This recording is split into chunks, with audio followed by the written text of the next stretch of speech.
Welcome yet again, and lockdown is easing. I've managed to get a haircut. I'm going into town later actually. No more restrictions on travelling apart from interprovincial. But hey, I hope I didn't bore you too much with my kind of self-promo video last week, but kind of really had to be done, I suppose, yeah. So it's now back to normal, not the new normal, but the old normal. Okay. So what's on the agenda for Uask IAnswer this week? Right, question was sent in by Andre Paul Gaffney, who is an MBA student at Newcastle University and is studying Organisational Change Management as part of that. And his question to me was, I would like to know your opinion about how relevant the teachings of Kurt Lewin are in today's modern OCM practice. Sounds like a relevant question to me, Andre. Thanks for asking. It did involve a little bit of research on my part, but I don't mind doing that. Keeps me busy. All right. And just before I go, talking about Newcastle kind of holds quite fond memories for me of days gone by, but I'm not going to tell you why. I'll leave you to guess, okay? All right. Now, I'm not sure you all know this, but you probably do if you're into change management and you know your stuff. But Kurt Lewin is widely regarded as the founding father of change management. Yeah? And obviously is best known for his model, which was developed in the 1940s. Which at a high level was unfreeze, change, refreeze. Or in short, unfreeze is about preparing the organisation to accept that change is necessary. Right? Change is where people begin to resolve their uncertainty and look for new ways of doing things. Okay? And refreeze is making sure that the changes are embedded and incorporated into everyday business. Okay, let's look at it another way.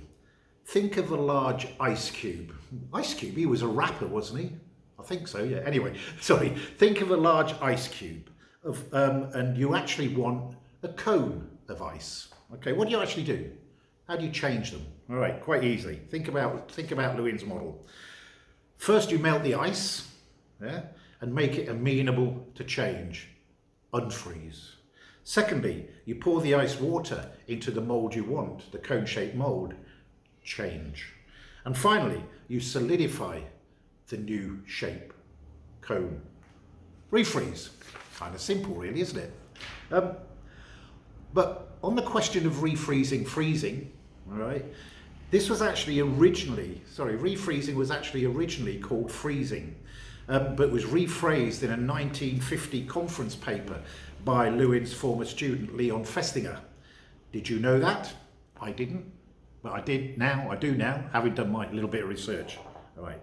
And just before I go on, I need to point out that based on a comparison of what Lewis wrote about changing as 3 steps, okay, and how this is presented in later works, there is currently a wide body of opinion that argues he never actually developed such a model and it only took its current form, 3 forms, yeah, after his death. Interesting. I'll have to look into that maybe. That aside, in general, it looks like it's a good model for large-scale change, as one of the things it does, it excels in uncovering the issues that lie at the beginning of the process and not only the symptoms, all right?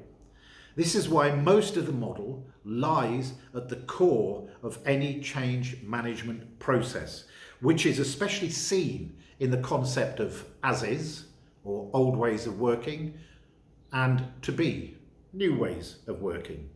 The model also looks at the conditions of when change happens, particularly where Lewin equates behaviour as a function of a person, yeah, and the environment they actually work in, all 3 together. When you actually look at most other models they all kind of have similar components. The likes of Cotter, Prosci, Beckard and Harris, Cummins and Worley, Lippitt, Watson and Wesley et al. Yeah, and it's arguable, to me, it's arguable, maybe it is to you, that they all have their grounding in or have some reference to Lewin's original model. What's your view? What do you think? Let me go through the following 3 elements of Lewin's model in a bit more detail than I did at the beginning, because it will help me answer the question, which I will answer, I promise, a bit later though, okay? The unfreeze stage. This is the first stage of transition and one of the most critical stages in the entire process of change management. It involves not only improving the readiness as well as the willingness of people to move from an existing comfort zone to a transformed situation, all right? But also making people aware of the need for change, right? And improving their motivation for accepting the new ways of working. Effective communication, that C word again, my favourite, yeah, plays a vital, critical role in getting the desired support and involvement of the people in the change process. The change next. This stage can also be regarded as the transition stage or the actual implementation of change. It involves the acceptance, great, of the new ways of working, during which people are unfrozen, yeah, and the actual change is implemented. During this stage, the change stage, careful planning, effective communication, that C word again, and encouraging the involvement of individuals for endorsing the change is absolutely necessary. It's believed that this stage of transition is not easy. What stage is? It's not easy due to the uncertainties of people who are fearful, and fear is part of change, of the consequences of adopting the new ways of working. On to the third stage, the refreeze or free stage, whichever you want to call it, doesn't really matter. During this stage, the people move from the stage of transition, the change, right, to a much more stable state, which can be regarded as the state in which people accept or formalize the new ways of working, for strengthening and reinforcing the new behaviours of employees, and they should be rewarded and recognised and provided with positive reinforcements. Supporting policies and structures can help in reinforcing the new ways of working. Right, no, I'm not going to answer the question yet. But before I do, and I will, don't worry, as I promised earlier, I will. Before I do answer the question, let's take a quick look at some of the advantages and the disadvantages of Lewin's model, okay? Advantages first, obviously. It helps identify issues neglected in the old ways of working through a thorough analysis of previous processes which is needed for change to happen. It emphasises the importance of recognising the need for change and having motivated and being motivated to implement it. It acknowledges that resistance to change is inevitable. It also focuses on people as the source of change and learning. And finally, it highlights the need to support new behaviours. Some of the disadvantages of the model: it suggests that change is a linear approach, okay? It implies that unfreezing processes can be difficult and time-consuming. Implication? Well, we actually know it is, to be honest. It's too simple, possibly, so others may need to add additional elements to suit their circumstances. More about that in a minute, okay? You may end up modifying the changes more to support employees and their emotions and needs. And finally, it may alienate employees if their new ways of working are significantly different than before, all right? But I kind of have to say that the limitations I mentioned, or the disadvantages I mentioned, actually reflect some of the challenges that exist in an organisation anyway, regardless of the model you choose. It doesn't matter. The same challenges are there. Yeah? Right, as promised, to the question in hand. How relevant are the teachings of Kurt Lewin in modern day OCM? Right, taking due consideration of everything I've said, I would say that Lewin's model and teachings are still valid for organisations today. But, as I intimated earlier, there will need to be some tweaks, changes and additional components added to reflect our current VUCA world, where change comes in rapid cycles and there's not much time to actually consider the refreezing part of the model. Just to add to that, if I reflect on some of the things I actually advocate during change and the things I cover as well in my online training that I deliver, yeah, they very much align with some of Lewin's original model. Things like the importance of the C word, communication, changing mindsets and behaviours, all right? Process change from the as is to the to be, yeah? Rewards and recognitions of people involved in the change, managing change resistance, yeah? Dealing with fear, which is actually a big part of change, dealing with loss, which is also a big part of change. These are things I advocate during when I practice change and during my training, so they are still relevant and valid. Okay. Just before I finish,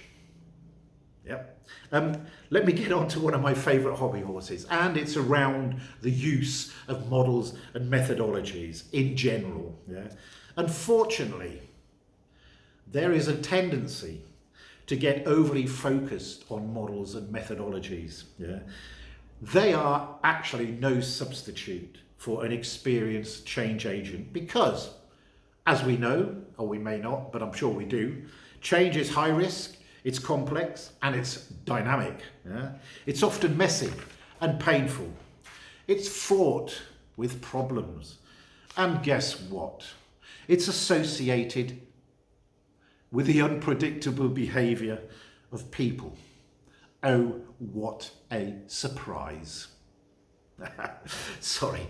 So models and methodologies need to be executed and delivered by change agents who have the nous to take them and use them in such a way that makes them a compelling thing for an organisation to use.